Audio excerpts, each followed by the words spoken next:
Hello children, now I am going to show you an activity with the water. For that I have taken a bowl full of water, a spoon and one empty bowl.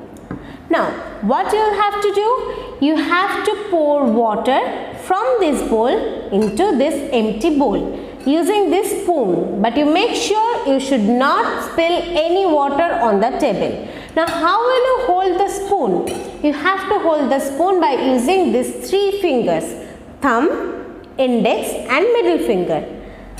Like this, you will have to take the spoon and take some water in it and pour it into the empty bowl.